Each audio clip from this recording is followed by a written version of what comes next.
안녕하세요. 김준일입니다. 강연 주제가 허위 정보와 팩트체크인데요. 사실은 오늘은 돈 얘기를 좀 해야 될 것 같습니다. 왜 비영리 저널리즘을 이 주제인데 웬 돈 얘기냐라고 의문을 가지실 텐데, 돈 얘기 그리고 통계 그리고 좀 개인적인 스토리를 좀 얘기를 하는 게 이 비영리 저널리즘이라는 이 주제를 좀 잘 드러내지 않을까 이렇게 생각이 듭니다. 한국에 언론사가 혹시 몇 개나 있는지 아시는 분이 있으신가요? 정기 간행물법에 등록된 언론사가 2만 개가 있습니다. 대략 한국에. 그중에서 일간지가 한 620개 정도 있고요. 주간지, 여기 시사인 같은 주간지가 한 3,300개, 월간지가 한 4,800개, 그리고 인터넷 신문이 한 8,000개 정도 있고 기타 등등. 왜 이 통계를 말씀드리냐면은 혹시 그 많은 언론들이 어떻게 먹고 사는지 한번 생각을 해보신 적 있으신가요? 한국의 저널리즘은 굉장히 다양한 복잡한 구조로 돼 있고 굉장히 다양한 복잡한 생태계로 이루어져 있어요. 근데 굉장히 많은 분들이 이런 것들을 무시하거나 잘 주목을 안 하고 있습니다. 우리는 뭐 조선일보, JTBC, KBS 같은 언론만 주목을 하지 작은 언론들이 도대체 어떻게 무엇을 가지고 먹고 사는지 여기에 대해서 관심을 가지고 있지 않습니다. 숫자 얘기를 했으니까 이제 제 얘기를 좀 하겠습니다. 저는 2001년에 경향신문에 입사를 했습니다. 그래서 지금 한 18년, 19년 차 이제 저널리즘을 했고요. 한 10여 년 정도 경향신문에 다니다가 공부를 좀 더 하고 싶어서 미국에 저널리즘 박사과정을 가서 한 4년 정도 있었습니다. 왜 미국에 갔냐? 2008년 정도에 제가 경향신문에 있었는데 월급이 안 나왔어요, 갑자기. 한 2달 정도 월급이 반토막 나거나 월급이 안 나오기 시작했습니다. 이제 글로벌 금융위기 여파였죠. 굉장히 한국 사회가 굉장히 출렁였던 거를 아마 다들 기억을 하실 겁니다. 굉장히 2008년 같은 경우에는 저에게는 굉장히 좀 충격적인 해였어요. 하나는 이제 광우병 보도와 하면서 기존 저널리즘과 다르게 1인 미디어들이 나와가지고 거리에서 이를테면은 보도를 하고 뭐 그 시위 현장을 보도를 하고 이런 것들이 저널리즘이 급격히 바뀌고 있구나. 또 하나는 굉장히 이 저널리즘이란 것이 신기루 굉장히 모래성 위에 쌓여 있구나. 금융위기가 한번 오니까 이렇게 우르르 무너지는 이런 상황을 보면서 다른 나라는 어떻게 하고 있을까, 도대체 어떻게 돈을 벌고 미디어들이 어떻게 하고 있을까라고 생각을 하는데, 더 신기했던 것은 한국에 있는 저널리즘 미디어들은 하나도 안 망했습니다. 2008년 당시에. 2009년 미국에는 엄청 망했어요. 지역 신문사들이 엄청나게 문을 닫았습니다.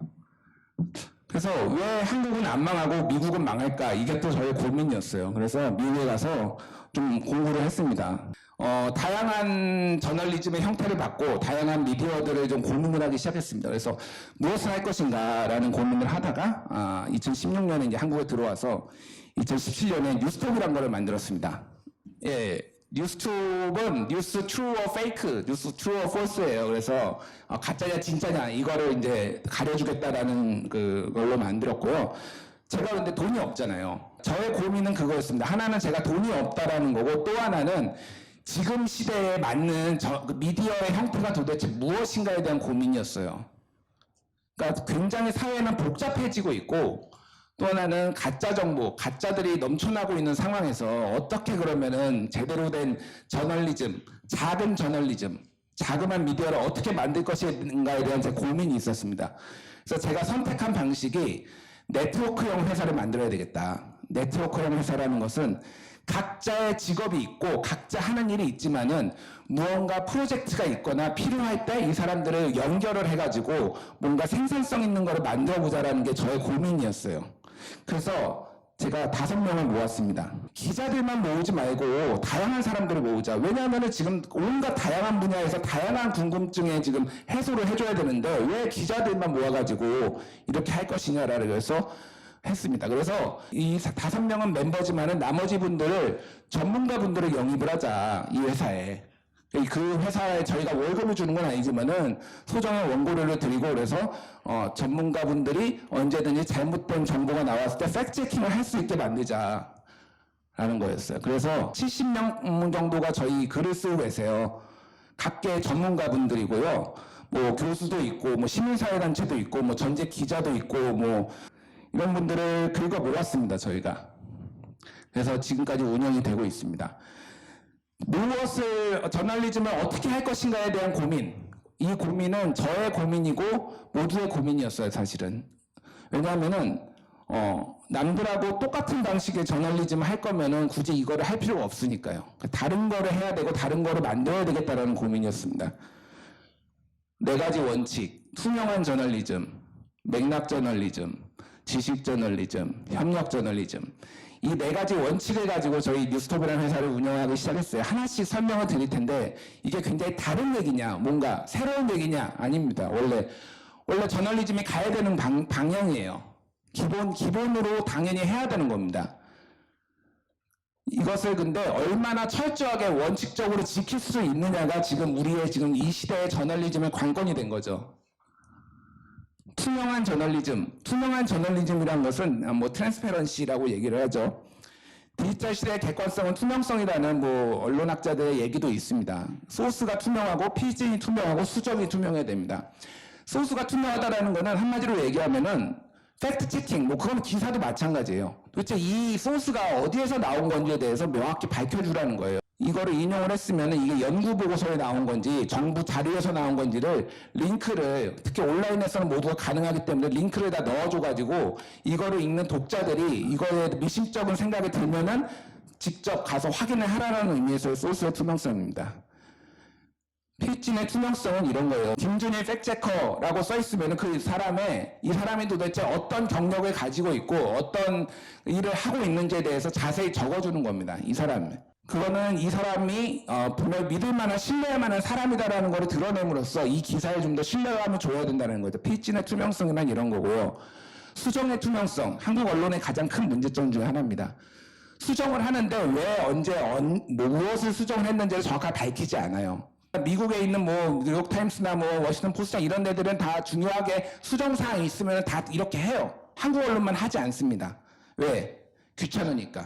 바쁜데. 저널리즘의 신뢰도를 매우 낮추는 지금 그것들이 반복되고 있습니다. 지금 맥락 저널리즘, 기사 하나를 보면은 완결성을 가질 수 있게 해야 돼요. 지금 한국 저널리즘의 가장 큰 문제점의 하나는 모든 기사들이 파편화돼서 지금 소비가 되고 있다는 거고요. 또 하나는 한 기사를 봤을 때 그 안에 어떤 컨텍스트가 있는지에 대해서 독자들이 이해를 할 수가 없다는 겁니다. 왜 그러느냐? 방송이든 신문이든 자기네들이 그 플랫폼에 만든 것들을 그대로 온라인에 옮기기 때문이에요. 신문을 들춰볼 때는 이게 왜 1면을 썼고 이거를 왜 3면을 썼는지를 다 이해를 하지만은 온라인에 가면은, 포털에 가면은 다 파편화돼서 이거는 이 기사가 왜 나왔는지에 대해서 전혀 이해를 하지 못해요. 그렇기 때문에 온라인에서는 새롭게 재가공을 해줘야 되고 그런 것들을 거미줄처럼 엮어주는 작업들을 해야 되는데 한국 언론에서는 전혀 그런 게 안 되고 있습니다. 같은 날 뉴욕타임스와 조선일보와 뉴스톱이라는 매체가 어떻게 맥락을 이렇게 설명을 했는지 그 같은 날 그 온라인에 일면 제 톱에 나왔던 기사를 모은 건데요. 뉴욕타임스는 여기에 트위터가 하나가 들어가 있고요. 유튜브 동영상이 2개가 들어있고요. 인터넷 링크, 아웃링크라죠. 하이퍼링크가 8개인가 9개인가 들어가 있습니다. 그 외에 뭐 사진도 있고 표도 있고요. 당연히.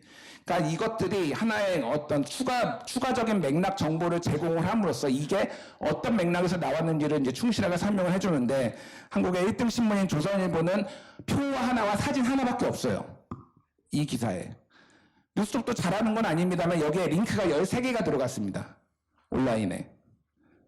링크를 안 쓰는 이유는 여러 가지가 있는데요. 포털에 가면 다 잘려요. 네이버에 가면은. 네이버가 아웃링크를 허용을 하지 않거든요. 지식 저널리즘. 문재인 대통령이 올해 초에 갑자기 울산에 내려가가지고 수소 경제를 선언을 합니다. 우리는 수소차 시대로 이제 가야 될 것이다. 수소 경제로 가야 될 것이다. 저는 굉장히 큰 의문점이 들었어요. 갑자기. 전혀 신호가 없었거든요. 국정의 운영 방향이라는 것은 대략적으로 신호가 있습니다. 어느 방향으로 갈 것이다. 근데 굉장히 뜬금이 없었어요. 그래서 주변에 이거에 대해서 좀 알만한 분들한테 제가 좀 물어봤어요. 수소 경제로 가는 게 맞느냐. 근데 굉장히 회의적인 전문가분들, 저희가 아까 전에 이렇게 영입을 했던 그 전문가분들이 상당히 회의적인 반응을 보이더라고요. 그래서 이거를 검증을 해봐야 되겠다라고 생각을 했습니다. 그래서 기사를 쓰기 시작했는데 기사를 제가 쓰는 게 아니라 국내 최고의 전문가들이 썼어요. 저희가 수소경제나 뭐 수소차에 대해서 얘기를 하는 자리는 아니니까 간단하게 말씀을 드리면은 전 세계의 모든 수소차를 다 합쳐도 대한민국에서 팔리는 것만큼 안 됩니다, 지금. 올해 3,600대가 한국에서 팔렸는데요. 이 미국, 유럽연합, 일본을 다 합쳐도 3,600, 한 2,000대밖에 안 돼요. 2017년에는 한국에서 수소차가 60대 팔렸습니다. 3,200대가 그러면 어떻게 팔렸느냐. 보조금을 줘가지고 팔린 거죠. 다 보조금을 주고. 이게 뭐냐, 다 혈세입니다. 전 세계 글로벌 지금 그 자동차 시장은 다 전기차로 가고 있어요. 중국도 전기차로 가고. 근데 한국은 갑자기 수소 경제를 선언을 하면서 거대한, 저는 이게 문재인 정부의 거대한 삽질이라고 얘기를 합니다, 어디 가서. 근데 다행히 최근에 약간씩의 공식적인 정책 결정 변화는 없었는데 약간의 변화가 있긴 합니다. 왜냐하면 현대기아차가 발을 뺐거든요, 지금. 전기차로 세계 2등을 하겠다라고 11월 달에, 지난달에 발표를 했어요. 수소차에서 발을 빼기도 시작하지만은 저희 이 언론 보도가 일정 정도 저는 영향을 줬다라고 봅니다. 왜냐하면은 답이 없음을 이 전문가들이 전국에 있는 대한민국 전문가들이 다 보여줬거든요. 협업 저널리즘. 제가 미국에서 있을 때 제가 굉장히 인상 깊게 봤던 게 그 오바마 미터였어요. 오바마 미터. 그리고 트럼프 미터가 생겼죠. 그래서 전 세계 웬만한 국가에는 이게 다 있는 거예요.